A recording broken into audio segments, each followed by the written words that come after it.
And as per the schedule हम लोग आज चैप्टर 6 एंड चैप्टर 7 पे पहुंच गए हैं। यही सुनना चाह रहा था। 6 कहाँ तक हुआ है? डिस्चार्ज नहीं हुआ, उससे पीछे पीछे कहानी ख़त्म है। ठीक है, क्योंकि मैंने भी 6 को टॉपिक वाइज तोड़ा था। मुझे पूरी उम्मीद थी कि 6 पूरा नहीं होने वाला इतने लिमिटेड से टाइम में, तो मैंने फिर 6 को डिफरेंट पैटर्न पर तैयार किया।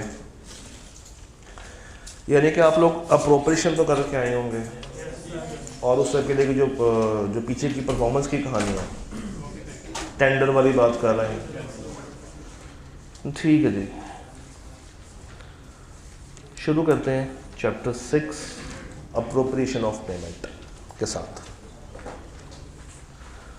बड़ा ही खूबसूरत एक बेसिक सा सवाल जिसमें वो 3 रूल्स, चले खैर इसी बहाने वो रूल्स भी किसी से हम एक्सप्लेन करवा देते हैं जो ज़्यादा नज़रें चुरा रहे हैं हमसे। 3 रूल्स। सर कैसे हैं आप? पहला रूल क्या है अप्रोप्रिएशन में?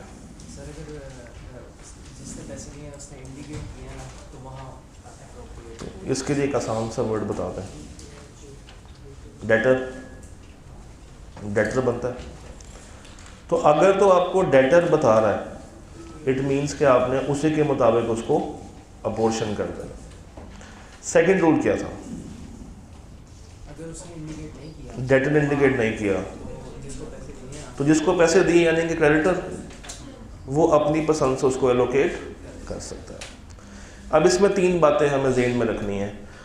क्रेडिटर के लिए टाइम मैटर नहीं करता, वो किसी भी डेट को पहले और बाद में माइनस कर सकता है, एक्सेप्ट एक ऐसा डेट जो कि डिस्प्यूटेड है, यानी कि वो टाइम बार्ड को माइनस कर सकता है, डिस्प्यूटेड को माइनस नहीं कर सकता। और इस पे वो वाली बात भी नहीं लगती कि इसने ऑर्डर ऑफ टाइम पे आना है। ये किसी को भी पहले माइनस कर ले, किसी को भी बाद में माइनस कर ले, इसके ऊपर कोई रोक नहीं। डिस्प्यूटेड डेट क्या है? एक ऐसा डेट जिसमें कन्फ्लिक्ट हो, दोनों पार्टीज आपस में डिसएग्रीमेंट में हो। जैसे फॉर एग्जांपल एक बच्चा है कॉलेज का, उसने पीआरसी के ज़माने में कॉलेज का शीशा तोड़ा था कुछ दोस्तों के साथ मिलके। अब कॉलेज कहता है कि तुमने तोड़ा, वो कहता है कि मैंने नहीं तोड़ा, दोस्तों ने तोड़ा। और उस बच्चे ने पीआरसी के पैसे भी देने हैं और कैफ के पैसे भी देने हैं। तो जब ये पेमेंट करेगा कॉलेज को किसी फ़ी की और नहीं बताता कि इसको एलोकेट कैसे करना है, तो कॉलेज पीआरसी के पैसे तो माइनस कर सकता है, कैफ के पैसे भी माइनस कर सकता है, मगर वो जो शीशा तोड़ा है उसके पैसे माइनस नहीं कर सकता जब तक ये डिस्प्यूटेड रहेगा। और जब ये उसकी डेफिनेशन से बाहर आ जाए तो माइनस कर सकता है। और तीसरा रूल क्या है? जब डेटर भी खामोश है, क्रेडिटर भी खामोश है, तो फिर प्रोविजन ऑफ लॉ, और लॉ कहता है FIFO, order of time, first in first out. और अगर इंटरेस्ट भी पेएबल हो और प्रिंसिपल भी पेएबल हो, तो पहले इंटरेस्ट माइनस होगा और उसके बाद प्रिंसिपल माइनस होगा।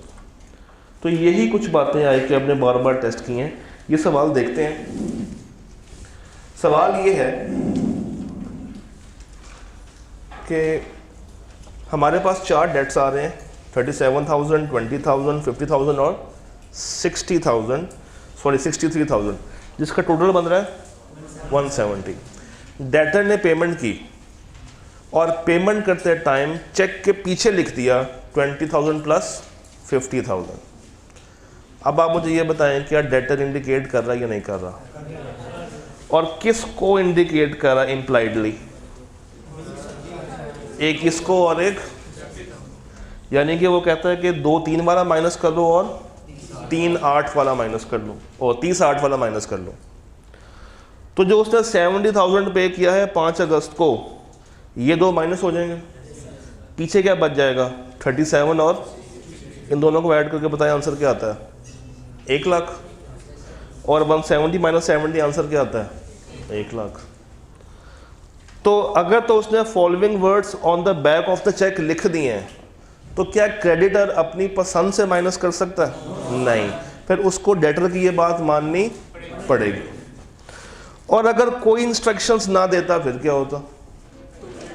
तो फिर अपॉर्चुनिटी किसके पास आती? और अगर वो भी खामोश रहता, ऑर्डर ऑफ टाइम, और वो क्या है? First in first out.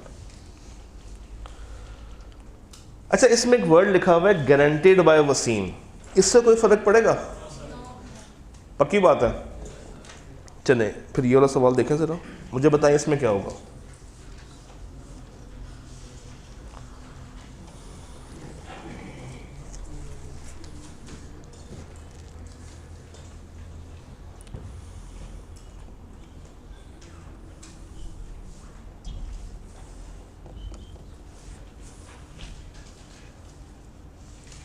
Autumn 17 question number 3C।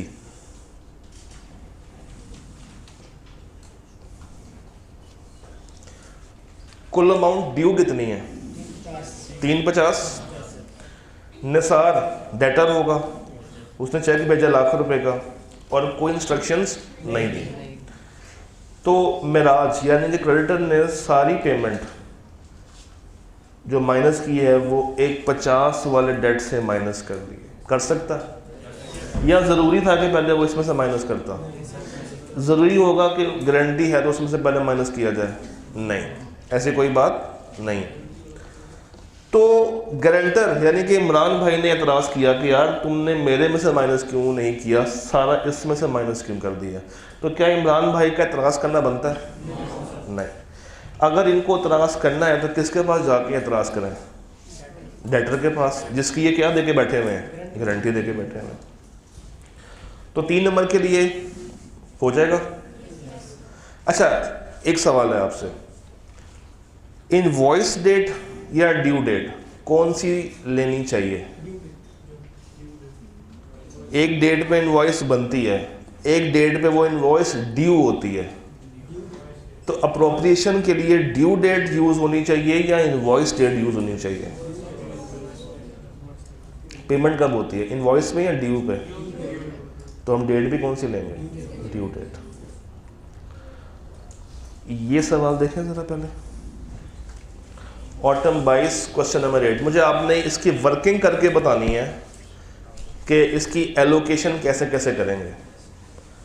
बताएं, अपने कैलकुलेटर के ऊपर या रजिस्टर के ऊपर इसकी वर्किंग करें और मुझे बताएं कि किस में से कितना माइनस हो रहा है। You have 5 minutes for this.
आपके पास डेट ऑफ इनवॉइस भी है, ड्यू डेट भी है, अमाउंट्स भी आ रही हैं, नोट्स भी आ रहे हैं, कमेंट्स भी आ रहे हैं, पैसे भी पता है। करें, करके बताएं आपका आंसर क्या है।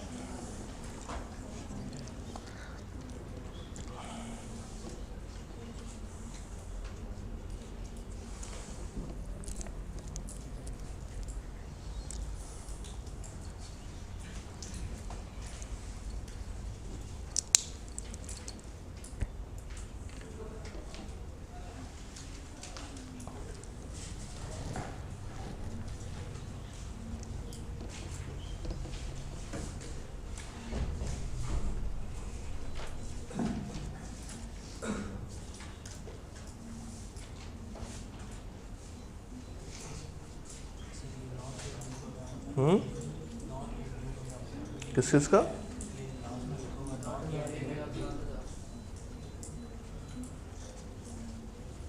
नॉट क्या, मुझे समझ नहीं आया किसका। नॉट येट ड्यू, ये अभी तक ड्यू फॉर पेमेंट नहीं हुई।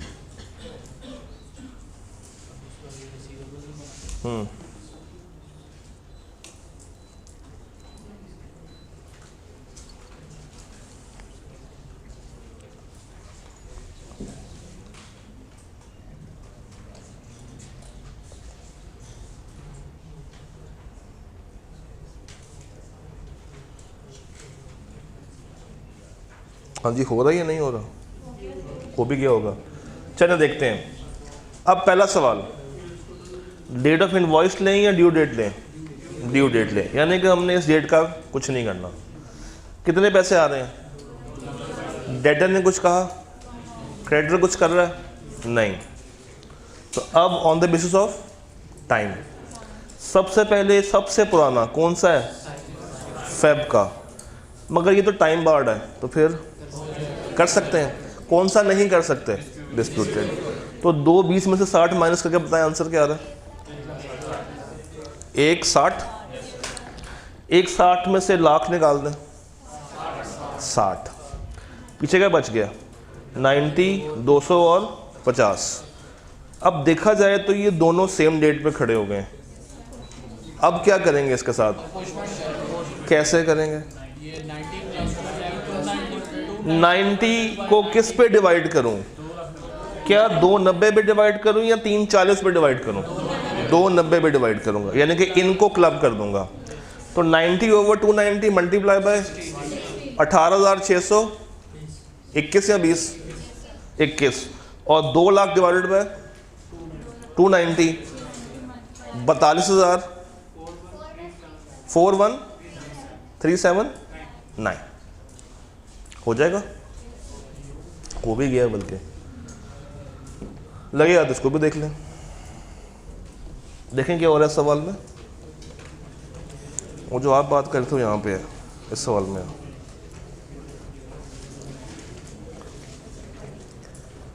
अगर एग्जाम में इस तरह का सवाल आ जाए तो अच्छी बात है या बुरी बात है? बहुत अच्छी बात है, ये मुफ्त के नंबर है। तो इसका मतलब है कि मुझे बी लॉ के पेपर में कैलकुलेटर लेके जाना चाहिए, कभी भी इस तरह का सवाल आ सकता। चलिए एक सवाल देखें ज़रा।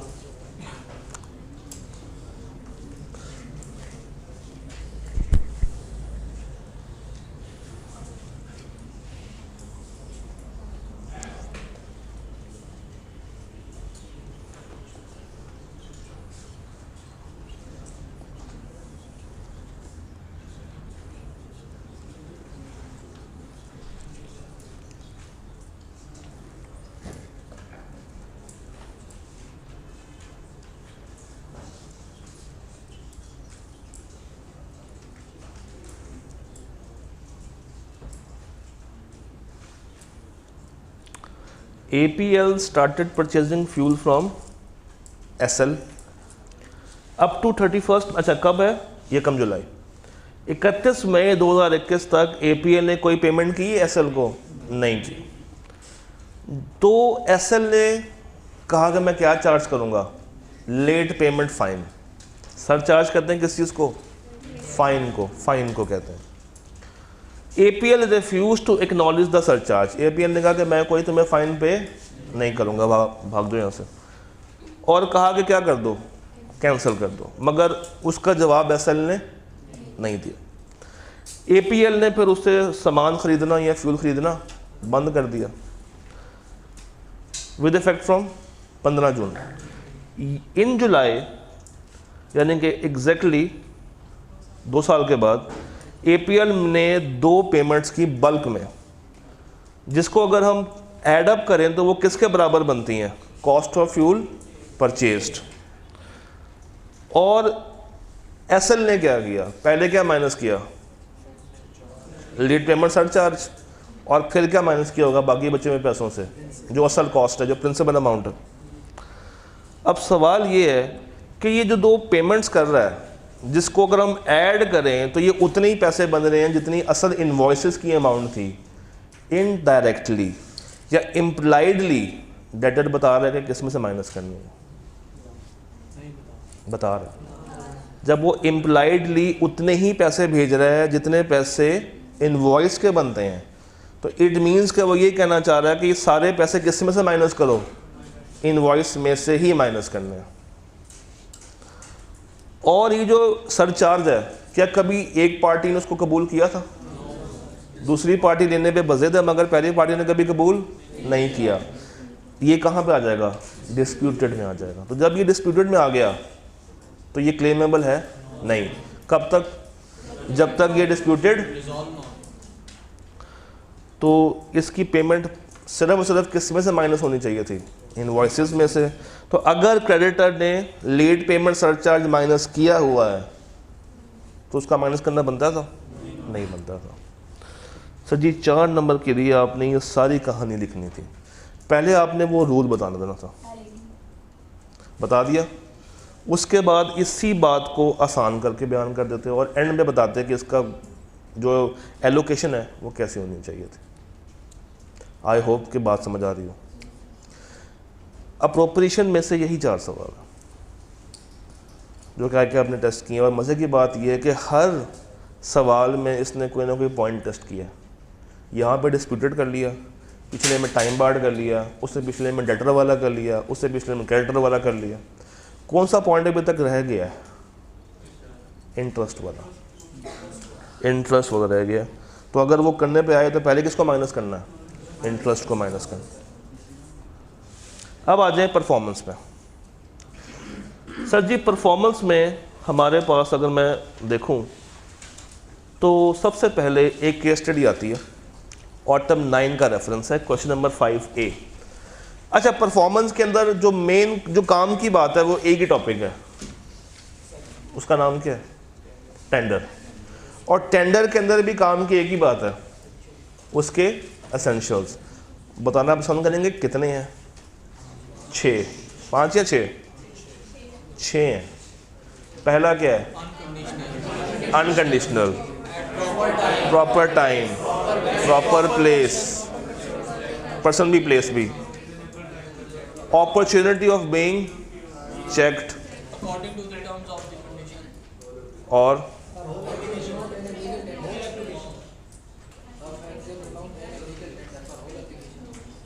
ठीक है, और reasonable opportunity, हो गया।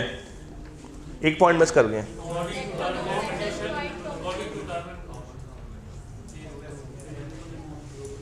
on exact amount, एक काम करते हैं ना, एक एक करके सबसे पूछ लेते हैं। एक बंदा पकड़ते हैं, 6 के 6 पूछते हैं। 6 के 6।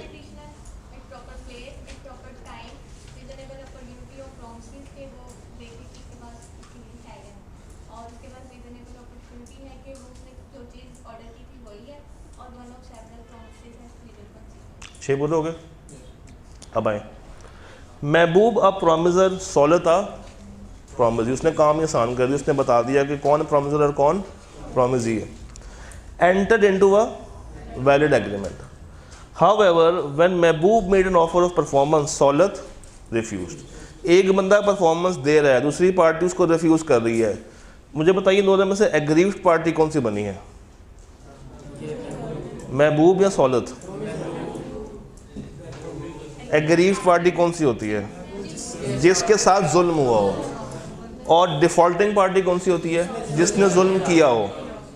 तो महबूब ने कहा कि मैं अपनी परफॉर्मेंस देता हूँ, उसने रिफ्यूज़ किया, तो एग्रीव्ड कौन है? महबूब। डिफॉल्टिंग कौन है?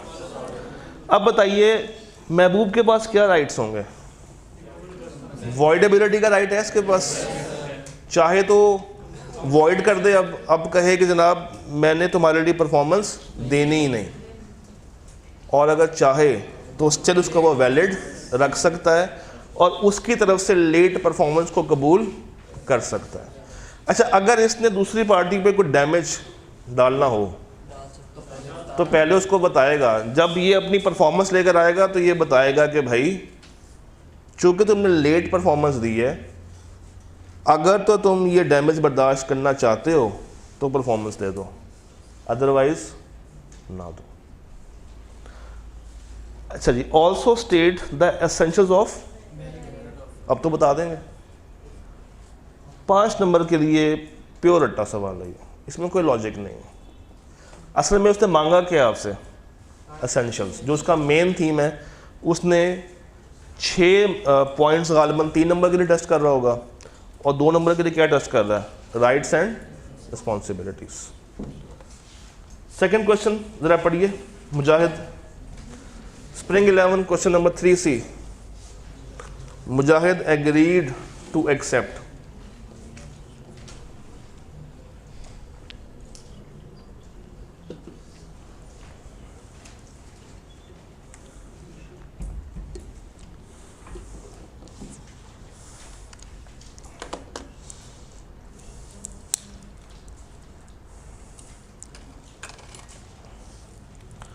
हाँ जी, Mujahid agreed to accept rupees 3 lakh against a debt of 4 lakh.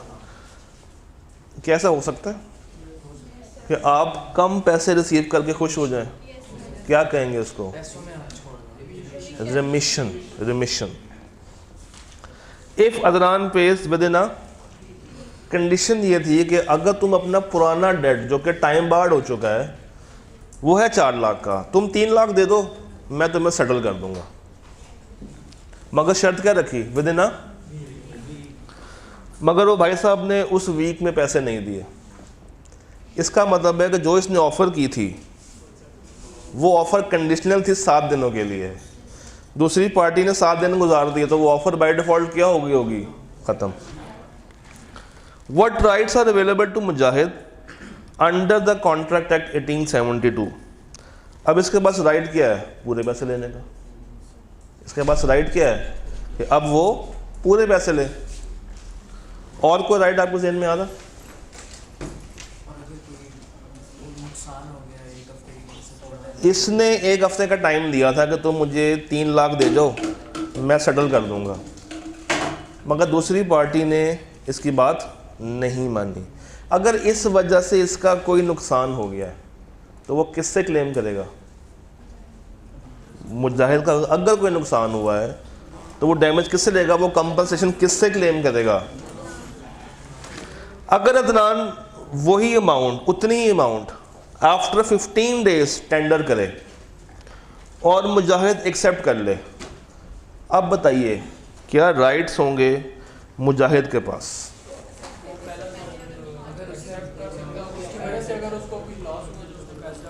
मुझे ये बताइए क्या इस सवाल में टाइम एसेंशियल था? जो टाइम फैक्टर है एसेंशियल है।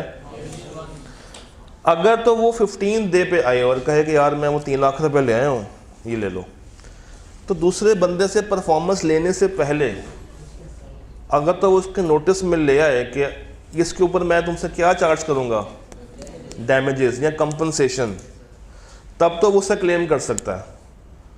और अगर इसने ना बताया हो तो क्या क्लेमेबल है? नहीं। और अगर 4 लाख के बदले 3 लाख ले ले तो क्या ये डेट कंप्लीटली सेटल हो जाएगा? क्या ये मज़ीद लाख रुपए का राइट रखेगा? नहीं। तो ये बात आपने बयान करनी थी। आसान सवाल। रटा क्या मांग रहा है आपसे? ये सवाल पढ़े। ये 2 नंबर 3 नंबर का सवाल है, मैं इसलिए इस पे लिखवा नहीं रहा, विद एन अजम्पशन कि आप इसको तो रिप्रोड्यूस कर सकते हैं। 300 वॉचेस जानी है,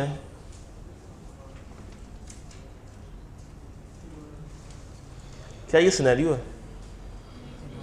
नहीं, ये टाइप 2 सवाल है। ऊपर इसने हल्का सा स्केच खींचा है और नीचे क्या पूछ रहा है आपसे? क्रैमिंग पूछ रहा है। और क्रैमिंग में भी क्या पूछ रहा है? एसेंशियल्स। ये एक मजे का सवाल लग रहा है, इसके ऊपर डिबेट करते हैं। सवाल पढ़ें। A very interesting question. मगर क्या आप लोगों ने डिस्चार्ज किया है? चलिए ट्राई करें, कोई बात नहीं। अगर नहीं भी किया तो हम थोड़ा सा तो टच कर सकते हैं उस एरिया को। उस लिस्ट का तो पता है ना, जिस लिस्ट में वो बताते हैं कि कौन कौन सी सुपर विनिंग की पॉसिबिलिटी होती है, कौन कौन सी नहीं होती। इतना तो पढ़ा होगा ना। चलिए ट्राई करें अगर आपके जहनों में आता है तो। कभी कभी आइकर में भी ऐसे होता है, कुछ चीज़ भूल जाती है, तो वो सवाल छोड़ के नहीं आना, कुछ ना कुछ हाथ पाँव मार के आने, शायद सही हो ही जाए। तो यही समझ लें कि ऐसा आइकर में हो गया। 3 नंबर के लिए हो चुका है। Reference point spring 22, question number 5 का पार्ट 3।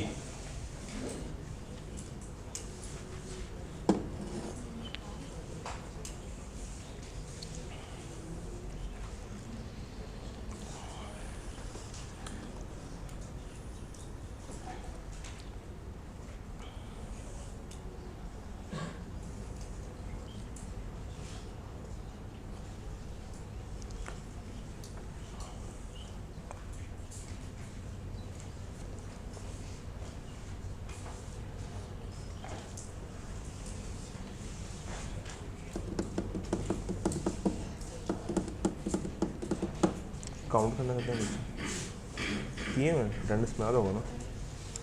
अच्छा इतना बता दें, जूस पियेंगे या चाय पियेंगे? नहीं, कोई एक जूस वाले कितने बैठे हुए हैं? कैंसिल कर दूं जूस भी? ये इसलिए पिला रहा हूँ कि आपने सैटरडे पे पूरा हफ्ता आए हैं फिज़िकली, और जो बाकी आपके दोस्त यार थे वो तो आस्ते आस्ते भागना शुरू हो गए हैं। तो आप चूँकि आपने एफ़र्ट की है और सेशन भी थोड़ा सा लंबा है, तो आपको कुछ ना कुछ तो हमें एंटरटेन करना है। तो कोई जूस वाला है हमें तो बता दें, ठीक है? इनको माइनस करके सबके लिए चाय ले, ठीक है ना? आपको जूस वाला है, हमें एक कॉमन कर लेते हैं ना, इस तरह से मिक्स होगी। या सारे जूस कर लें या सारे चाय कर लें। चाय सुबह के थके हुए हैं, चाय कर लें सबको। अब चाय को बनने में भी टाइम लगेगा, तब तक तो आप बैठ ही जाएंगे हमारे पास। ये भी ट्रिक होता है आपको बिठाने का। कम से कम आप चाय के वेट में तो बैठेंगे। पढ़ाई चाय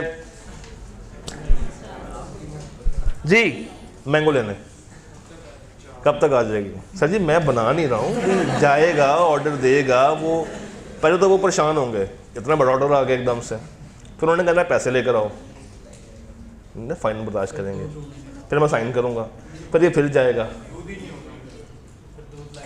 दूध लेके। तो आहिस्ता आहिस्ता जब आखिरी सवाल कर रहे होंगे ना, तब चाय आपके हाथों में होगी। तभी मैं एडवांस ऑर्डर दे रहा हूँ। आप पूछेंगे चाय कब आएगी? जी,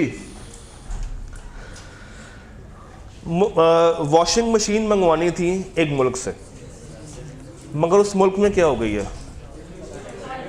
हड़तालें चल रही हैं, अनरेस्ट हुआ हुआ है। तो उसने कहा कि यार वहाँ से तो नहीं आ सकती हैं, मैं कहीं और से मंगवा देता हूँ, किसी और मुल्क से मंगवा देता हूँ। तो बस इतना बता दें कि अगर एक मुल्क में पॉलिटिकल अनरेस्ट है, स्ट्राइक्स हैं, लॉकआउट्स हैं, क्या वो वैलिड रीज़न है या नहीं है? नहीं है, ये वैलिड रीज़न नहीं है। तो क्या जिसने मशीन मंगवाई है वो दूसरे मुल्क वाली मशीनरी लेने के लिए बाउंड है? नहीं। वो वो कौन सी मशीनरी बार बार क्लेम करेगा? जो उसने असल में मंगवाई है। तो ये बाय हुक और बाय क्रोक उसको वो मशीनरी ला के देनी ही पड़ेगी। अदरवाइज क्या होगा? ये दोनों आपस में मिल के या नोवेशन कर सकते हैं, या ऑल्ट्रेशन कर सकते हैं, या रिसेशन कर सकते हैं। रिमिशन और वेवर नहीं होगा यहाँ पे, ये 3 ही होंगे। क्या समझ नहीं आई? क्या नहीं, वैलिड नहीं है ना। लॉ कहता है कि सुपरवीनिंग इम्पॉसिबिलिटी में ये पॉइंट नहीं आता कि अगर स्ट्राइक है, लॉकआउट है या वॉर चल रही है, कुछ भी हो, हम नहीं मानते। एक केस में मानेगा, जंग वाला केस और है, वो जंग भी आपके मुल्क के साथ चलनी चाहिए, वो काउंट होगा अंडर एलियन एनिमी। ये काउंट हो रहा है स्ट्राइक, लॉकआउट, ये वो वाला जंग है, वो वाली जंग नहीं है। ये पॉलिटिकल अनरेस्ट है। जिस तरह नॉर्मली पाकिस्तान में क्या होता है, कंटेनर लगा के रास्ते बंद कर दिए जाते हैं, दंगे हो रहे होते हैं। 9 में 7 में 9 में ये तो आप करके नहीं आए, तो ये बेचारा फिर नेक्स्ट डे पे चला जाएगा। चैप्टर 7 शुरू करते हैं।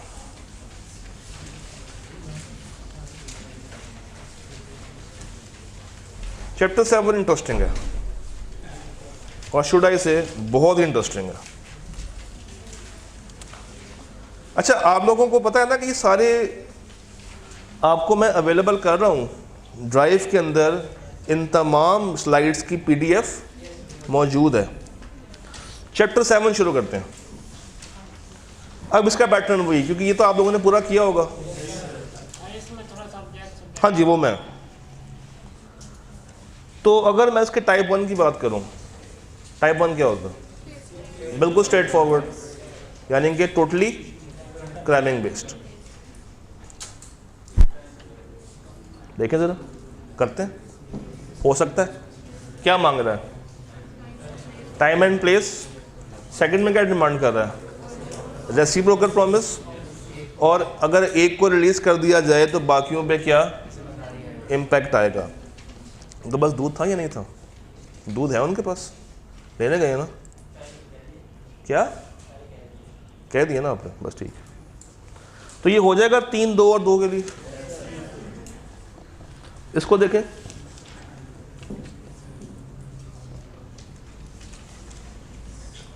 अगर मैं ऊपर वाले सवाल का सिर्फ पार्ट 1 टेस्ट करूं तो ये सवाल बन जाता। ये भी क्या था? ये भी क्या है? ये कब आया था? ये कब आया? After how many years? ये 3 नंबर का था। भाई कैब ने आपकी तो अहमियत की है ना। वो हुए, इसका मतलब क्या है? खतरनाक नहीं, रिपीट। स्प्रिंग 13, स्प्रिंग 19 और ऑटम, एक ही सवाल 3 दफा रिपीट हुआ। देखें जरा कौन सा? रेसिप्रोकल प्रॉमिस, चैप्टर 7 का आखिरी सफ़ा। एक दफ़ा बस उसको रीड कर लें ताकि मुझे एतमानान आ जाए कि आपने तीनों सवाल कर लिए। Just a quick read, just a quick read. Reciprocal वाली बातों को एक दफ़ा बस जल्दी से रीड कर लें। हाँ जी, डेफिनेटली। देखिए ना, 3 नंबर 5 और 5 रूल्स के साथ ही डिमांड कर रहा। जस्ट रीड कर लें, फिर आगे चलते हैं।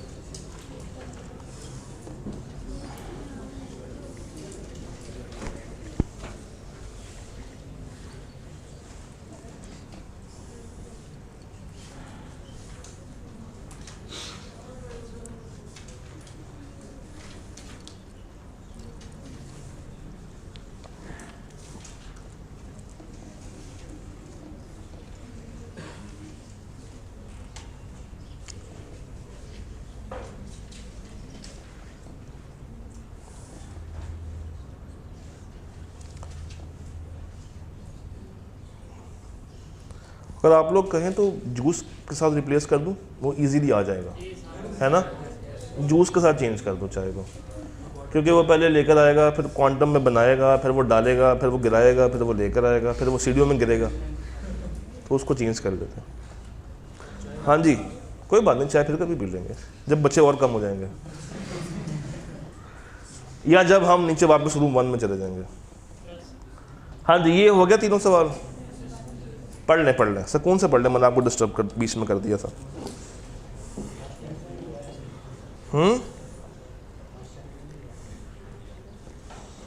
अभी हम उसको डिस्कस नहीं कर रहे, लास्ट अटेम्प्ट को, वो बाद में करेंगे।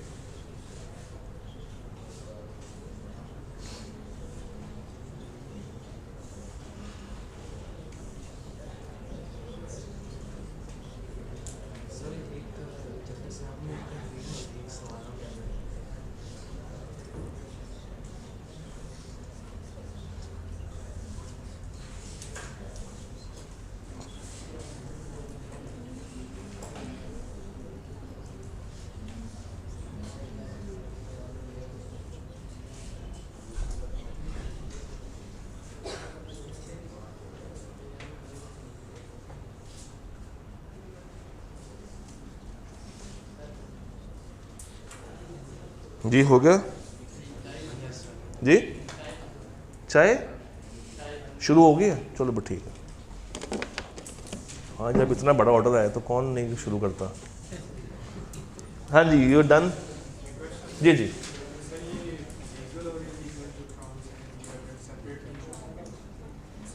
वो सब्जेक्ट ऑब्जेक्ट वाली बात करना चाह रहे हो, अभी उस पर आते हैं। अभी तो हम ये रिटर्न वाले सवाल कर रहे हैं ना।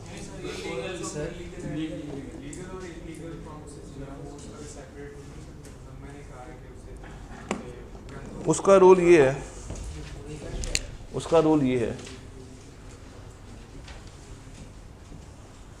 ये है हाउस 1, ये है house 2, first floor second floor, first floor second floor. अगर इस फ्लोर पे आग लग जाए, ये बचेगा, ये भी गिरेगा। अगर मैं इस पे आग लगाऊं सेकंड फ्लोर पे, ये बच जाएगा। इसका मतलब ये है कि अगर पहली चीज़ ही क्या है, इल्लीगल है, और दोनों को मैं आपस में डिस्टिंग्विश नहीं कर पा रहा, तो दूसरी चीज़ भी ऑटोमेटिकली क्या हो जाएगी, इल्लीगल। और अगर डिस्टिंग्विश कर सकता हूँ और पहली चीज़ क्या है, लीगल, और जो इलीगल है मैं उसको अलग से रख सकता हूँ, तो जो लीगल है वो लीगल रहेगा, जो इलीगल है वो वॉइड हो जाएगा। चरस और गंदम, चरस प्लस गंदम। एक कॉन्ट्रैक्ट हुआ, उसने कहा मुझे 10 किलो गंदम चाहिए और 6 किलो चरस चाहिए, और पैसे उसने इकट्ठे दे दिए। आप डिस्टिंग्विश नहीं कर सकते। इसमें एक चीज़ क्या है, गंदम, और एक चीज़ क्या है, चरस, मगर पैसों को आप अलग अलग नहीं कर सकते। आपके पास कोई मेथड नहीं है डिस्टिंग्विश करने का, तो पूरा कॉन्ट्रैक्ट क्या हो जाएगा, वॉइड। मैं वही कह रहा हूँ ना, अज्यूम करें कि नहीं कर सकते, और अगर कर सकते हैं तो फिर देखा जाएगा कि पहली चीज़ क्या डिमांड की है। पहली अगर गंदम है तो गंदम वैलिड और चरस, और अगर पहली चरस है तो वो ख़त्म और गंदम वैलिड। तो पहला सवाल ये देखना है कि वेदर आई कैन सेग्रीगेट और नॉट। अगर तो मैं सेग्रीगेट ही नहीं कर सकता तो पहले और बाद की तो रौला ख़त्म हो गया, वो सारा क्या हो जाएगा। और अगर मैं सेग्रीगेट कर सकता हूँ तो पहली चीज़ क्या है, उसके मुताबिक देखेंगे। डन। अगर पहली ही ख़राब है, इलीगल है, तो सारी की सारी क्या हो जाएगी, और अगर पहली लीगल है तो वो लीगल रहेगी और दूसरी वाली डन। अच्छा जी, कहाँ गया ये, चैप्टर 7 टाइप 2। हमें रूल तो पता है तो उसके ऊपर डिबेट नहीं करते। सोहेल एंड अफाक। अब यहाँ पे जब आप लोग चैप्टर 7 के सवाल सॉल्व करते हैं ना, तो एक डिबेट आती है। आईकैप के सवाल काफ़ी कंफ्यूजिंग है। वो कभी कहेंगे कि हाँ जी इनको तोड़ दो, आप इनसे अलग अलग परफॉर्मेंस करा सकते हो, और कभी कहेंगे कि आप इनसे अलग परफॉर्मेंस नहीं ले सकते, कंबाइन ही लेनी पड़ेगी। तो अक्सर बच्चे कंफ्यूज होते हैं कि इसको सॉल्व कैसे करें। तो ऐसे में एक रूल हम लोगों ने ये निकाला कि सब्जेक्ट को नहीं तोड़ा जा सकता और ऑब्जेक्ट को तोड़ा जा सकता। सवाल ये है कि अब सब्जेक्ट क्या है, जो काम, जो परफॉर्मेंस कर रहा है या मांग रहा है, मांग रहा है। और ऑब्जेक्ट कौन है, जो जिससे परफॉर्मेंस डिमांड की जा रही है या जो परफॉर्मेंस कर रहा है। सोहेल एंड आफाक ने 2 मिलियन दिए किसको, मोहसिन, लैला एंड फैज़ान को जॉइंटली। ड्यू डेट आ गई और लैला बेचारी क्या हो गई, इंसॉल्वेंट। विदाउट इन्फॉर्मिंग सोहेल यानी कि Afaq, Afaq wants Mohsin to repay the full amount. अब मुझे ये बताइए पैसे डिमांड कौन कर रहा है, तो ये सब्जेक्ट है या ऑब्जेक्ट है, सब्जेक्ट है। और सब्जेक्ट को तोड़ा जा सकता है, इसका मतलब है कि उसको इन्फॉर्म करना ज़रूरी है। इसने क्या किया, इसको इन्फॉर्म नहीं किया और खुद ही से चला गया किसके पास, मोहसिन के पास, जाके कहा कि मुझे सारे के सारे पैसे तुम दोगे। ऑब्जेक्ट को तोड़ा जा सकता है, मगर इसने गलती क्या की, इसको साथ लेके जाना चाहिए था, उसको साथ लेके नहीं गया। अगर ये दोनों जाते तो वो मोहसिन से डिमांड कर सकते थे। और क्या मोहसिन पेमेंट करने के लिए लायबल था? क्या सारी पेमेंट करने के लिए लायबल था? तो फिर ये बाकी किससे रिकवर कर सकता है? बाकी कितने बचे हैं? एक लैला बची और एक लैला कौन है? पीछे कौन बच गया? तो ये शेयर कितनों में डिवाइड होगा? 2 में डिवाइड होगा। तो मोहसिन के राइट समझ आ गए। और क्या इसको कंपेल किया जा सकता है टू पे द फुल अमाउंट? यस। और कौन कर सकता है? ये दोनों मिल के कर सकते हैं, दोनों अलग अलग नहीं कर सकते। अगर आपको ये सवाल क्लियर है ना, तो ICAP ने इस सवाल की बहुत दफ़ा आपसे बार बार करेक्टर्स चेंज कर करके प्रैक्टिस करवाई हुई है। देखते हैं। हाँ जी, सर इसी क्वेश्चन में लॉ की प्रोविजन क्या लिखी है? इसमें लॉ की प्रोविजन क्या आएगी? रेसिप्रोकल वाले, जो आखिरी पॉइंट है जहाँ पे वो जॉइंट वाली बात करता है।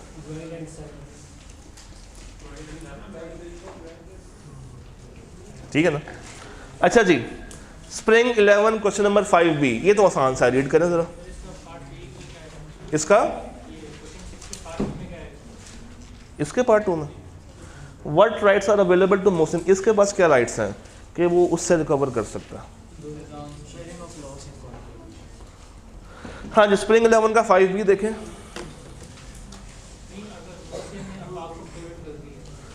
मोहसिन ने अगर आफाक को पेमेंट कर दी तो ये पेमेंट नहीं मानी जाएगी, वो रिकवर करेगा वापस जब तक ये दोनों नहीं देंगे, इकट्ठे डिमांड नहीं करेंगे, ये दोनों इकट्ठे डिमांड नहीं करेंगे, तब तक इसको पेमेंट नहीं करेगा। तो अगर इसने कर दी हुई है तो ये पैसे वापस जाएंगे, रेस्टिट्यूशन होगी, पार्टीज वापस से दोनों इकट्ठे मांगने के लिए जाएंगे, फिर ये पे करेगा और फिर ये रिकवर किससे कर सकता?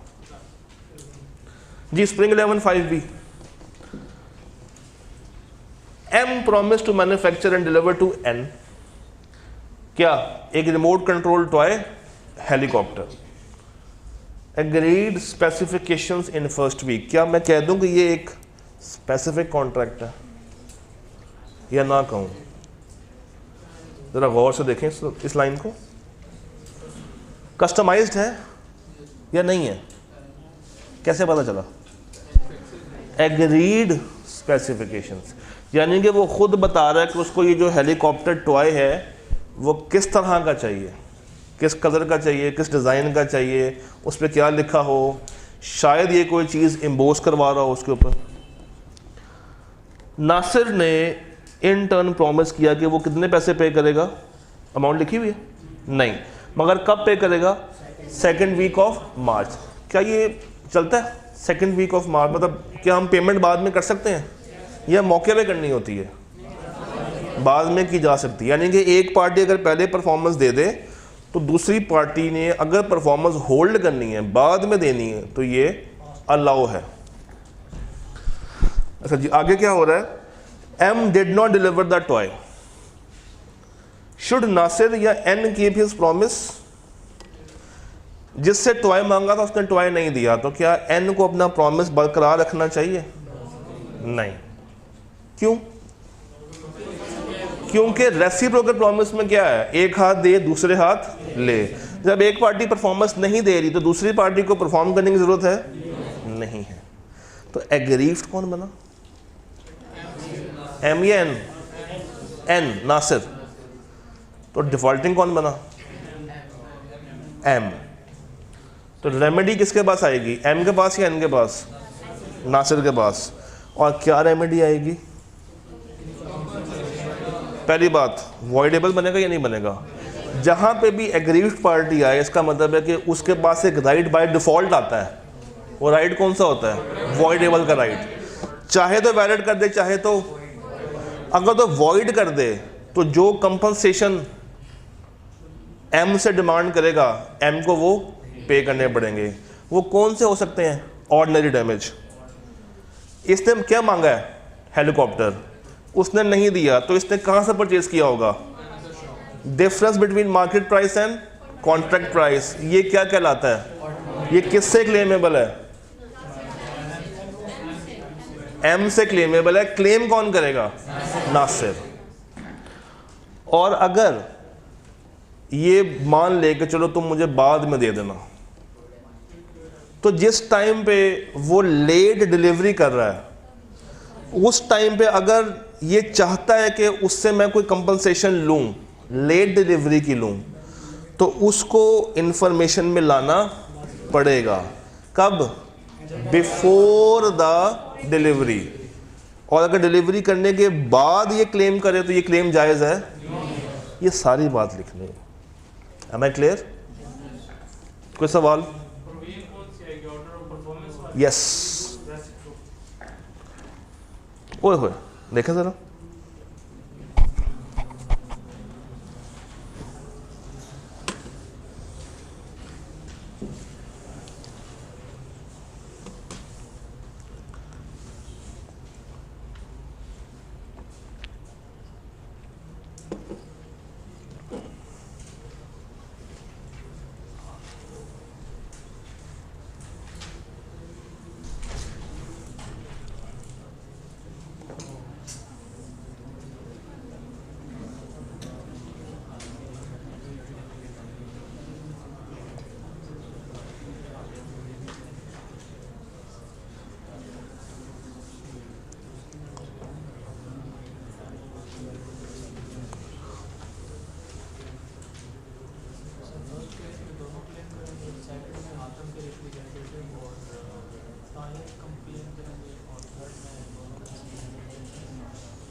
हाँ जी,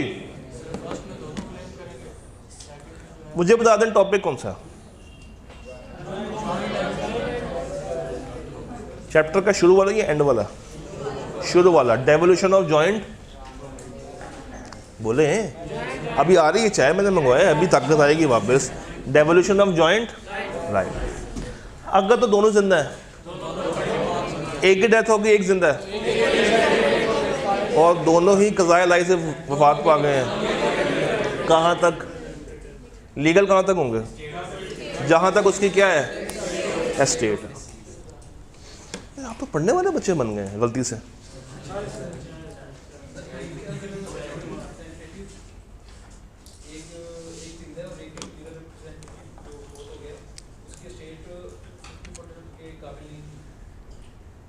$5 लाख लेना है ए से और बी से, एक ही डेथ हो गई है, और रूल ये था क्योंकि बराबर बराबर था। एक ही प्रॉपर्टी में 2 लाख था, कितना चाहिए था? तो 50। ये सवाल है ना आपका, ये देगा।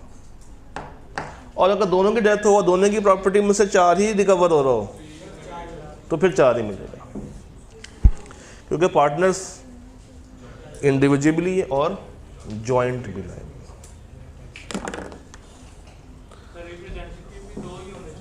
दो ही होने चाहिए जी। मोहसिन एंड जलील, सवाल रीड करें।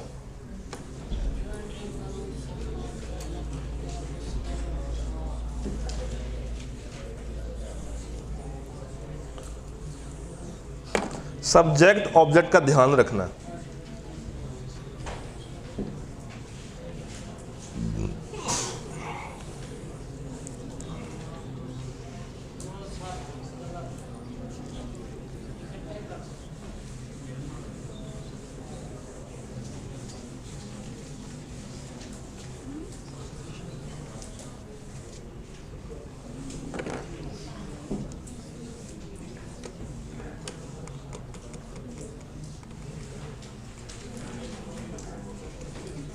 गर्मी लग रही है? हाँ जी, सब्जेक्ट कौन है? मोहसिन जलील सब्जेक्ट है या मोहसिन मुस्लिम और मुनाफ? कैसे पता चला? पैसे डिमांड कौन करेगा? तो सब्जेक्ट कौन बनेगा? डिफॉल्ट कौन कर रहा है? तो जब डिफॉल्ट किया तो उनमें से एक दूसरे को बताए बगैर केस करने पहुंच गया। ये वही सवाल है जो अभी पीछे देखा है। तो दोनों को इकट्ठे केस करना चाहिए था। क्यों? सब्जेक्ट को तोड़ा नहीं जा सकता। ये दोनों क्या है? किसी एक से क्लेम कर सकता हूँ और जिससे लूँगा वो दूसरे से रीइंबर्स करेगा। तो 2 नंबर का सवाल था, सिंपल, वावे सिंपल नहीं हो गया? ओए ओए ओए ओए, ये तो लिखना बनता है। मतलब इतनी, इससे पहले कि चाय अगर आपके हाथ में चाय का कप हो और आप लिख ना पाएँ, मैं नहीं चाहता कि आप वो फील करें कि सर ने लिखवाया नहीं था। ये सवाल चाय के आने से पहले पहले चाय के इंतज़ार में लिख डालें। 10 मिनट आपको दे रहा हूँ, 10 मिनट गिनती के। चाय को ठंडा होने से बचाना आपका काम है। जितनी जल्दी लिख लेंगे चाय ठंडी नहीं होगी आपकी। क्या क्या क्या क्या? हाँ, मैं ठंडी चाय नहीं पीता, मैं पी जाता हूँ। हाँ जी, करें करें करें।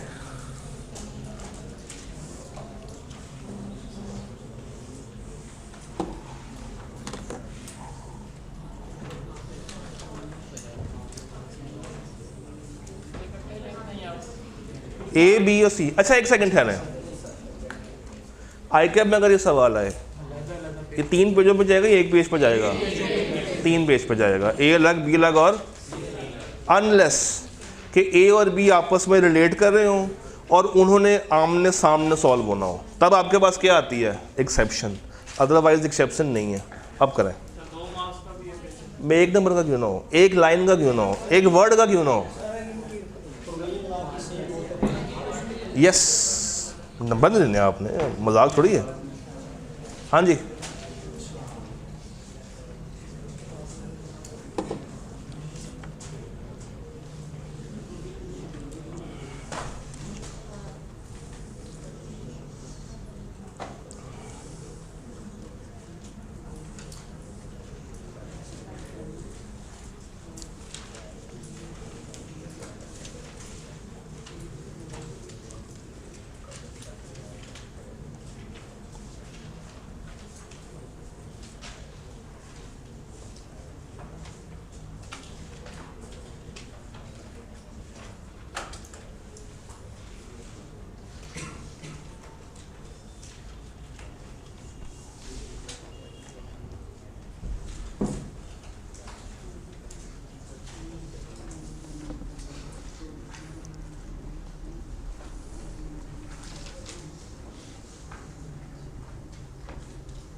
यहाँ पर तो 1 पेज पे लिख लें। मैं इतना जुल्म नहीं करूँगा, आपको 3 से फजाया करूँगा। वो पर्ची वाले भाई आए हैं आज, जो जिन्होंने पर्चियाँ मुझे भेजी थी, उनके लिए मुसीबत पड़ेगी। वो 3 पर्चियाँ बनाएंगे बैठ के।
10 मिनट है ना, बहुत।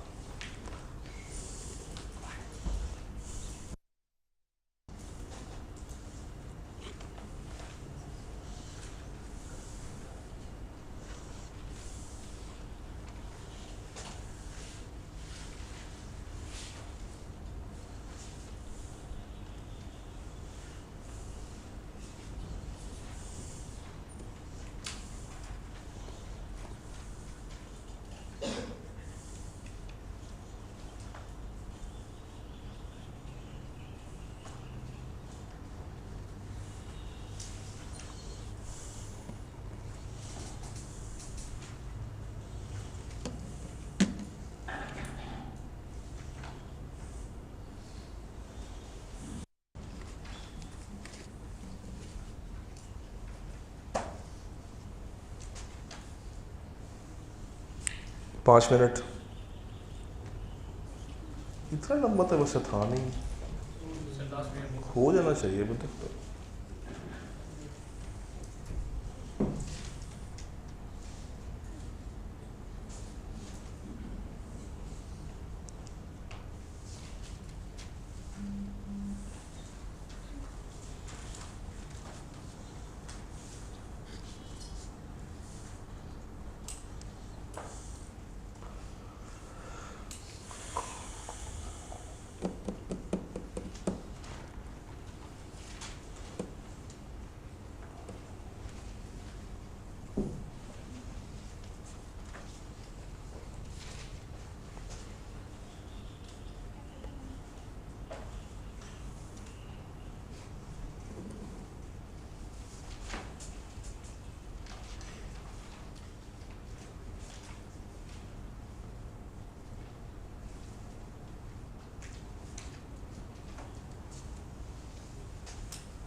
हो गया जी। क्या कहते हैं पार्ट ए में क्या लिखा है? क्या दानिश भाई रिकवर कर सकते हैं लोन? ले सकते हैं क्यों? क्योंकि नुमान सेवरली और जॉइंटली लायबल होता है। सब्जेक्ट एक है या दो है या तीन है या चार है?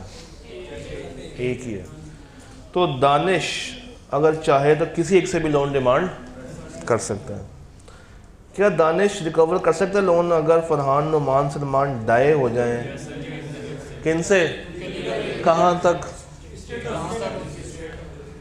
और अगर ये किसी एक को रिलीज कर दे, यहाँ पे करते हैं, यहाँ पे कर देते हैं। तीन पार्टनर्स हैं ए, बी और सी। इन्होंने मिला के डी का देना है 6 लाख। कुछ ऐसा सवाल है। ये ए रोता हुआ आया डी के पास, उसने कहा कि यार मुझे बीच में से निकाल दो, मैं परेशान रहता हूँ, मेरे घर में मेरी बेटी की शादी है, तो मुझसे लोन ना लो। डी ने तरस खा के ए को क्या कर दिया? रिलीज कर दिया। उसने कहा चलो तुम जाओ, क्या याद करोगे। अगले दिन ये भाई साहब पहुंच गए। किससे रिकवर करेगा? बी से। और कितना कितना करेगा? 3 लाख और 3 लाख। कितना बन जाएगा? जब ये रिकवर करके चला जाएगा तो ये बेचारा साइड पे बैठ के मुस्कुरा रहा होगा, वो हंस रहा होगा, देखा मामू बना दिया ना। तो ये मामू उसने इनको बनाया या इसको बनाया? डी को बनाया। ये आपस में रिकवरी करेंगे।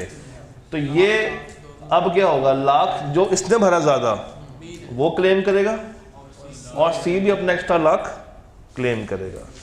अच्छा, अगर इसने 4 पे किया होता और इसने 2 पे किया होता फिर क्या होता? तो बी 2 लाख रिकवर करता किससे? ए से। क्लियर है? ये डेवल्यूशन समझ आती है? हाँ जी।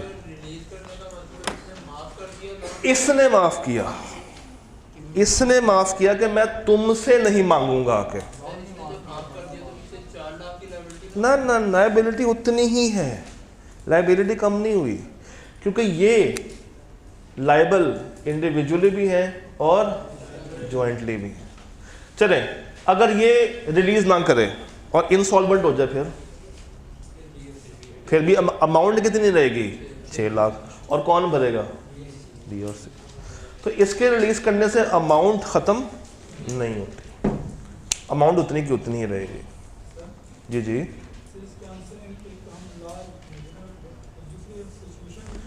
दूसरी आपने लॉ बयान कर दिया, उसके बाद आपने उसको ये वाली वर्किंग करके दिखा देनी है कि अगर ये इसको रिलीज़ करवा रहा है तो ये इसके लिए रिलीज़ नहीं हुआ। ये रिलीज़ का मतलब क्या है कि वो क्लेम नहीं करेगा जाके, यानी कि ये जाके इसके साथ बदतमीजी नहीं करेगा कि मुझे पैसे दो। किससे करेगा? इनमें से किसी के साथ भी कर सकता। तो ये बात बता देनी उसको, लॉ लिख दिया। फिर इसी को हल्का सा एक्सप्लेन करके नीचे अपना आंसर कि इसके रिलीज़ करने से इनमें कोई फ़र्क नहीं पड़ा, जितना इन्होंने इसके लिए ज़्यादा पे किया है वो उससे रिकवर कर सकते हैं। तो यहाँ पे हमारा टाइप 2 ख़त्म होता है और अभी भी हमारे पास काफ़ी टाइम पड़ा। चाय कब तक आ रही है? बरकत नहीं होगी उस टाइम में? सर मुझे याद है। What about this question? देखिए, सोचें, समझें, कोई टक्कर मारे। सर 1 नंबर के लिए क्यों ना आ जाए? आपने अपने पैटर्न से नहीं हटना। जहाँ पे आप पैटर्न से हट गए इट मीन्स कि फिर आप हमेशा कंफ्यूज रहेंगे कि मैं कितने के लिए कितना बताऊँ, और वो एग्ज़ाम में किल करेगा आपको। बी लॉ और सी लॉ, अगर आपकी तैयारी अच्छी है तो ये पेपर आधा घंटा पहले ख़त्म हो जाता है। आप एग्ज़ाम में फारिग बैठे होते हैं, कसम से बच्चे बाहर आए होते हैं। क्योंकि देखिए, इसमें कोई सेल्फ राइटिंग तो है नहीं, ये ऑडिट नहीं है कि आपकी सेल्फ राइटिंग चल रही है। MFA का मैनेजरियल पोर्शन नहीं है कि आप कहानियाँ लिख रहे हैं, और अकाउंटिंग में नहीं है जिसमें सवाल गलत भी हो तो आप लगे हुए। इसमें आर पार है, आता है या नहीं आता। क्वेश्चन,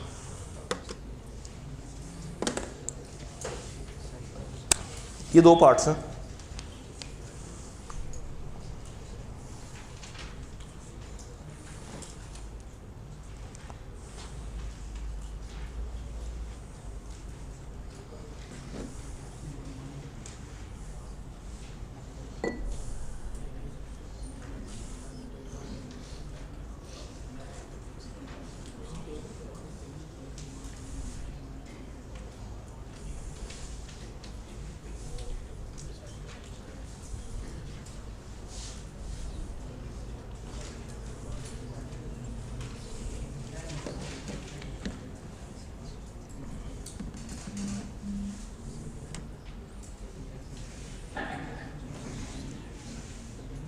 सब्जेक्ट कौन है, ऑब्जेक्ट कौन है?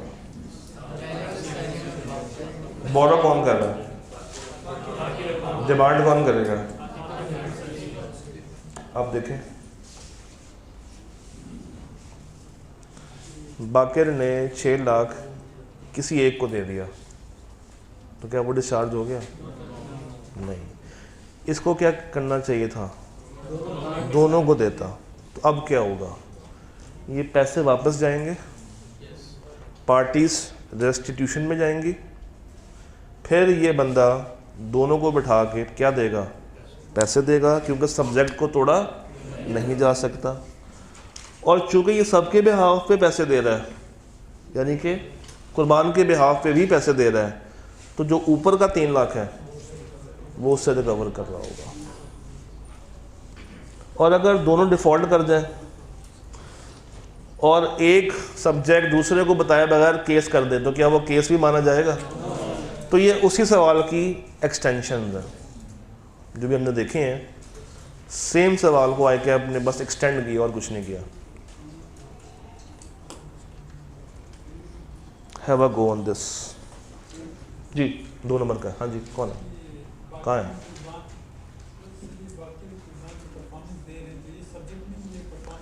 पैसे किसके हैं? डिमांड कौन करेगा? लेकिन डिमांड कौन करेगा? जिसने पैसे दिए हैं वही डिमांड करेगा ना उनसे जाके। नहीं किया, मगर ड्यू डेट पे डिमांड कौन करेगा? जिन्होंने पैसे दिए हैं वही डिमांड करेंगे। तो सब्जेक्ट कौन बनेगा?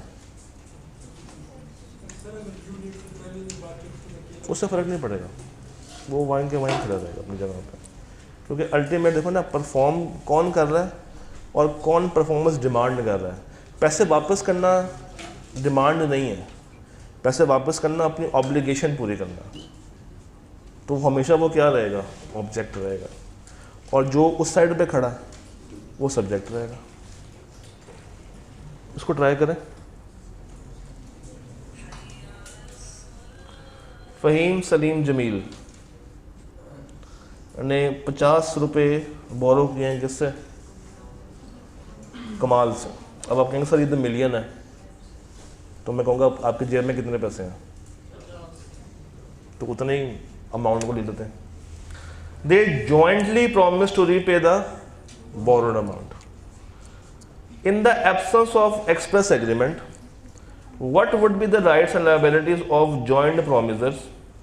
Also explain the rights and liabilities if Kamal releases Jamil from the joint liability. अगर वो रिलीज कर दे फिर क्या होगा? यही केस, और उसका राइट क्या होगा कि अगर एक बंदा सबके बिहाफ पे पैसे दे दे तो उसका ये राइट है कि वो बाकियों से क्या करेगा, रीइंबर्स करेगा। How the liability would devolve in case of death, ले जाना डेथ वाला पॉइंट पूछ गया, तो क्या होगा, और वो कहाँ तक, एस्टेट तक। जीएफ गोल्डन फूड्स, गैर शरई सवाल, इसको नहीं पढ़ना, गुनाह मिलेगा।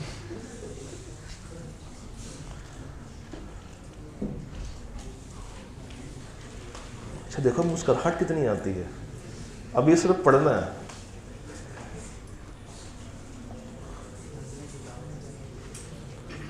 और अभी आप लोग FR1 जवाब साहब से पढ़ रहे हैं, अभी भी ये हालत है, पता नहीं यार कब बड़े होंगे। चलो है वापस आ जाए।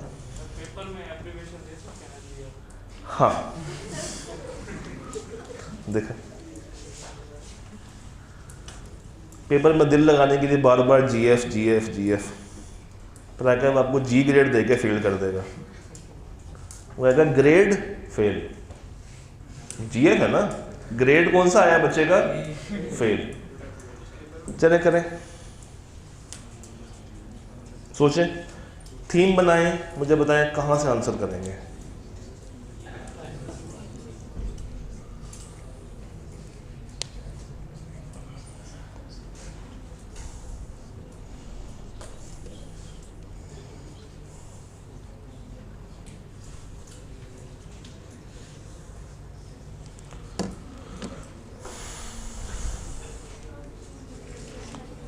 Golden Foods agreed to supply 2500 cans to Rayas grocery stores.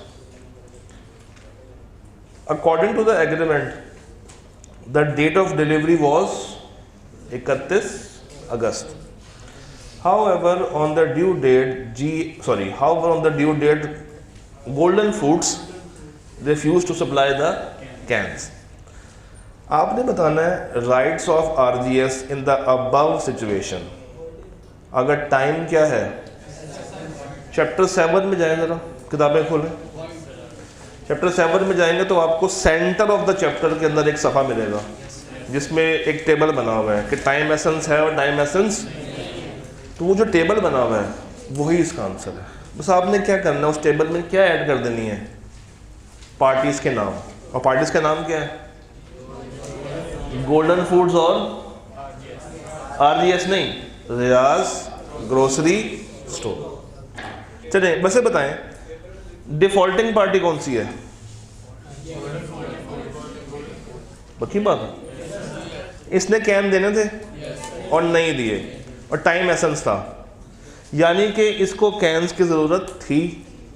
अगर इन्होंने नहीं दिए तो इसने क्या किया होगा, अगर मैं इसको चैप्टर 9 से आंसर करने की कोशिश करूं तो ये मार्केट में गया होगा, मार्केट से महंगे मिले होंगे, तो डैमेज कौन सा, मगर उसको तो बताया नहीं था कि ऑर्डिनरी डैमेज है, उसको बताना ज़रूरी, तो जब बताना ज़रूरी नहीं है तो वो हमेशा क्लेमेबल होगा। और स्पेशल के बारे में अगर उसके नोटिस में दे दिया कब, एट टाइम ऑफ फॉर्मेशन, तो मिलेगा। अच्छा, टाइम एसेंस था। पार्ट बी में वो कह रहा है कि अगर वो बाद में सप्लाई करने के लिए आ जाए तो क्या बाद में भी आप कुछ रीइंबर्स कर सकते हैं, कुछ कंपनसेशन डिमांड कर सकते हैं? कब? उससे लेने से पहले बताना पड़ेगा। अगर आपने पहले रिसीव कर लिया और उसको नहीं बताया, फिर कुछ भी क्लेम नहीं कर सकते।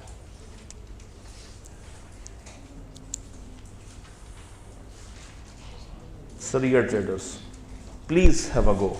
मुझे लग रहा है मुक जाना है, चाह नहीं आनी। कहा था जूस मंगवा ले, मानते नहीं आप लोग।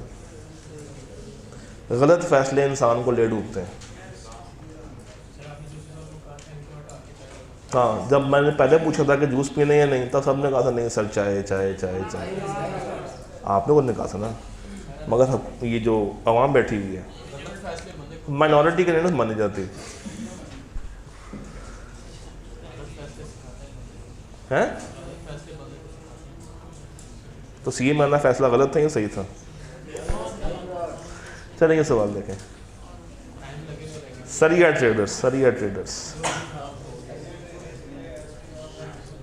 क्या?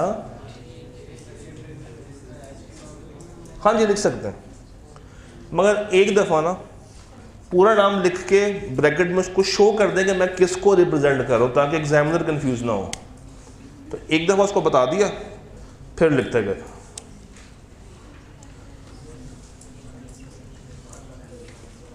Autumn 2023 B.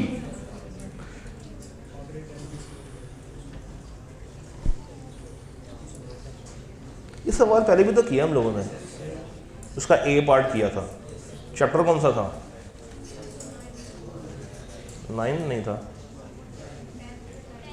10 भी नहीं था, 8 भी नहीं था, 5 भी नहीं था, 3 था शायद। चलो खैर, नहीं 9 ही था, 9 में किया था।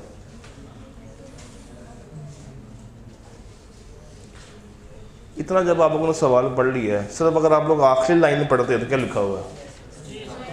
टाइम इज, तो कहाँ से आंसर करना? उसी टेबल में मौजूद टाइम एसेंस वाले एरिया से। और ये सवाल बिल्कुल कॉपी पेस्ट है, सिर्फ सिनेरियो के बदलने से उसने रिक्वायरमेंट को ख़ास चेंज नहीं किया होगा। एक चीज़ आप लोग गौर कर रहे हैं, चैप्टर 7 में क्या हो रहा है? अगर किसी ने गौर की हो अभी तक, सवाल 2 नंबर से लेके 4-5 नंबर तक आया। अभी तक हमने कोई बड़ा सवाल नहीं देखा। इसका मतलब है कि इस चैप्टर में से वो 2-3 सवाल भी 3-3 नंबर के निकाल सकता है, यानी कि 10 नंबर तक वो बड़ी आसानी से टेस्ट कर सकता है। वो ये कहना ही था कि मेरे पास 4, 7, 9 नंबर का सवाल। अब मज़े की बात ये कि सिर्फ इस चैप्टर से नहीं है, ये 6-7 मिला के आंसर होता है। और ये हमारा आखिरी सवाल भी था, और चाय अभी तक भी नहीं आई। तो कोई बात नहीं, चाय के इंतज़ार में ये सवाल लिखेंगे आप लोग। जब तक चाय नहीं आती, ये चेक होगा, जल्दी करें। अभी चाय पी के आपने तरोताज़ा भी तो होना है।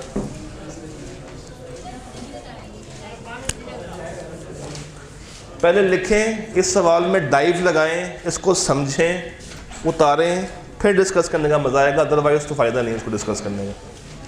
तो एक ही सवाल जो आपसे लिखवाना है वो अच्छे वाला, वो ये था।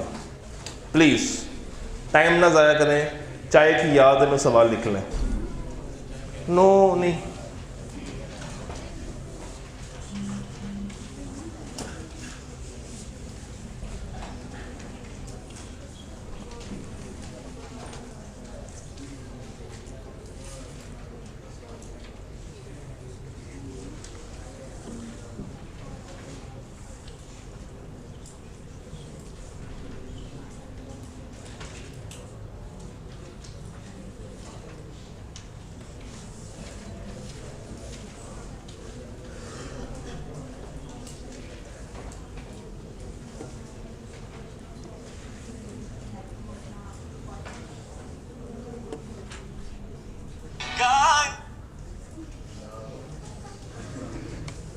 कोई बात नहीं, मैं भी इंसान,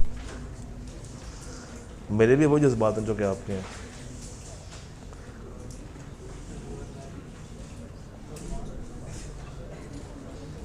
वो पानी ले आया, उसको चाय नहीं मिली बेचारे को। नहीं नहीं नहीं, आप पिए।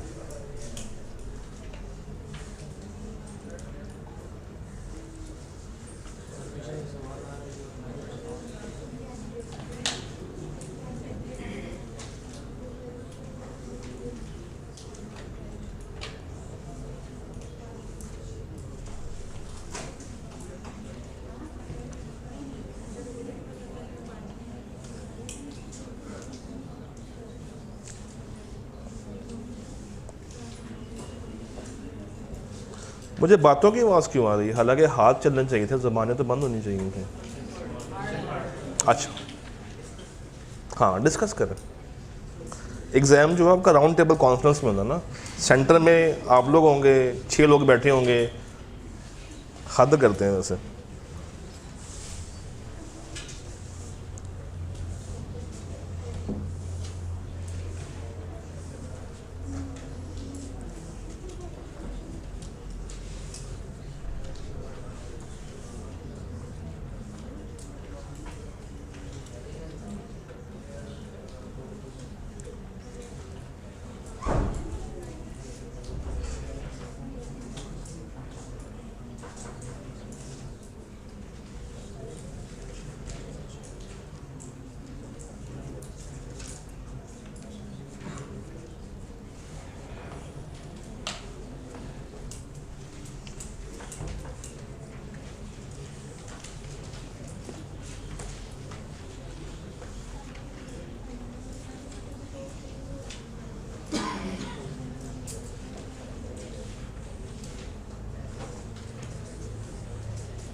करें करें, जल्दी करें।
दो टॉपिक्स जो टेस्ट हो रहे हैं वो कौन से हैं? एक तो टेंडर है और हाँ, टाइम एसेंस। कुछ और भी टेस्ट हो रहा है? ब्रीच थोड़ा बहुत। चले करें करें करें, बस ठीक है, करें करें करें करें, ठीक है, वो करना है, लिखना है, बातें नहीं करनी।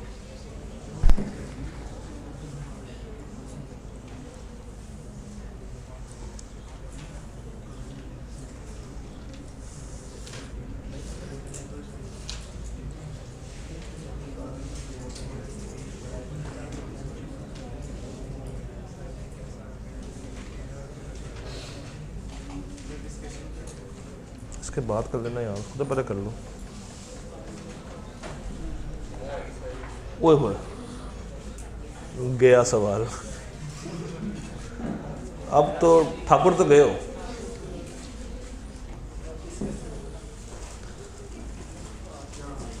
बिस्किट भी है? वाह भाई, बिस्किट रख के रख के आए थे, कंफर्मेशन थी कि चाय तो लाजमी मिलेगी मिलेगी।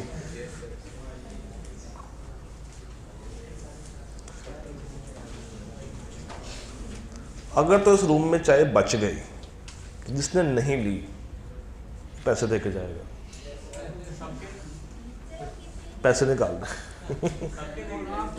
अच्छा, कौन कौन नहीं पीता, चलो उनके लिए जूस अलग से किए जा सकते हैं। शर्त ये कि वो सवाल हमें लिख के दिखाएंगे। हाँ, तो कुछ ना कुछ तो कंडीशन होनी चाहिए।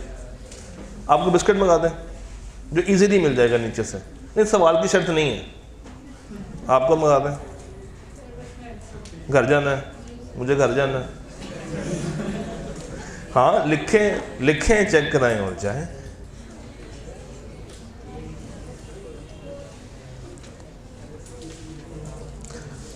देखिए, मज़े की बात बताऊं क्या है, आप लोगों ने कुछ नहीं किया, एक हफ्ते में बैठे बैठे तकरीबन 80% of the contract act revise भी हो गए, और उसके साथ साथ आपकी जो लिखने की क्षमता है वो भी बढ़ गई है। चलिए डिस्कस करते हैं।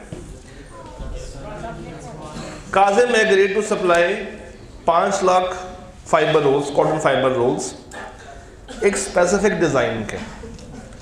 अच्छा, स्पेसिफिक डिज़ाइन से क्या मुराद है कि उसने चूज़ किया होगा कि मुझे यही चाहिए, और ये कब तक पहुंचाने हैं? 4 सितंबर बिटवीन 10 से लेके, यानी कि उसने बता दिया है कि डेट और टाइम बता दिया, और चूंकि उसको अर्जेंटली वाला पॉइंट भी है कि इसका मतलब है कि टाइम एसेंस है या नहीं है, एसेंस है। और 4 सितंबर काजिम रोल तो ले आया 8:30 बजे, मगर सुबह के रात के, और कहा कि बस फटाफट से ले लो, मुझे आगे भी रोल डिलीवर करने जाने हैं। उसने कहा नहीं रुको, मैं ज़रा इसको चेक करना चाहती हूँ कि क्या ये वही रोल है जो कि मैंने मंगवाए थे, उसी स्पेसिफिक डिज़ाइन के हैं या नहीं। तो क्या ये इसके पास राइट है? चेक करने का राइट है, मगर उसने भी तो बोंगी मारी है ना। वो कहती है कितने बॉक्स चेक कराओ, ये ज़्यादती है। मगर 1000 नहीं तो उसको एक रीज़नेबल अपॉर्चुनिटी मिलनी चाहिए थी कि वो अपने सैंपल बेसिस पे चेक कर सके, इंस्पेक्ट कर सके। अब एक तो वो पहले लेट आया है, अगर ये ज़रा जल्दी आता तो इंस्पेक्शन का मौका था, मगर ये भाई साहब भी मौके का फ़ायदा उठाते कब आए हैं? लेट पहुँचे। अच्छा जी, काजिम ने थ्रेटन किया कि अगर तुमने GDN साइन नहीं की, गुड्स रिसीविंग नोट साइन नहीं किया GRN, अगले 10 मिनटों में तो मैं तुम्हें डिलीवर नहीं करूँगा। टेंडर की एक शर्त है कि दूसरी पार्टी कंडीशन इम्पोज, और इसको पता है कि उसको अर्जेंट चाहिए, तो ये अपनी कंडीशन डाल गया कि 10 मिनट में साइन करो, अदरवाइज मैं जा रहा हूँ। और इसको क्योंकि ये फंस चुकी है, इसको साइन लाजमी करना पड़ गया। चाय ख़त्म नहीं हुई अभी तक? अच्छा, कितनी बनवा ली है? कहाँ पे थे?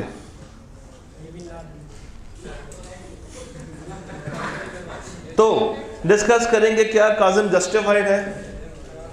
काजिम भाई जस्टिफाइड है? नहीं, क्योंकि वैलिड ऑफर फॉर परफॉर्मेंस नहीं हुई, वो एसेंशियल्स मीट नहीं हुए। कौन सा मीट नहीं हुआ? एक तो ये कंडीशन डाल रहा है और दूसरा उसको रीजनेबल अपॉर्चुनिटी नहीं दी जा रही, तो 6 में से 2 बातें मीट नहीं हो रही। नहीं, मैं नहीं पीऊँगा। Part B, Kazim bought the cotton fabric rolls for delivery to Zainab workshop on 5 तारीख। वो कहता है पार्ट बी में, वो कह रहा है अज्यूम करें कि ये अच्छे टाइम पे ले आया 10:30 बजे, मगर किस डेट पे लाया? उसको कब चाहिए थे? यानी कि टाइम एसेंस था, इसने परवाह नहीं की और अगले दिन ले आया। तो जब टाइम एसेंस होगा तो ये जो बाजी है, क्या नाम है बाजी का? बाजी ज़ैनब, ये एग्रीड पार्टी बन गई है। तो ज़ैनब ने क्या किया? रिफ्यूज़। चूँकि इसके पास वॉइडेबल का राइट है तो ये इसको रिफ्यूज़ करने का राइट भी रखती है। However, Zainab offered to take the delivery if she is given a special discount of, उसने कहा कि अगर तो तुम मुझे 20% का स्पेशल डिस्काउंट देते हो तो मैं रिसीव कर लूँगी। अब ये वही चीज़ है, टाइम एसेंस है, दूसरी पार्टी सामान लेके पहुंच गई है, ये 20% बतौर कंपनसेशन चार्ज होगा,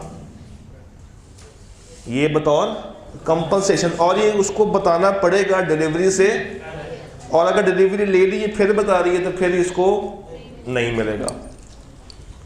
हाउएवर ज़ैनब, अच्छा ये हो गया।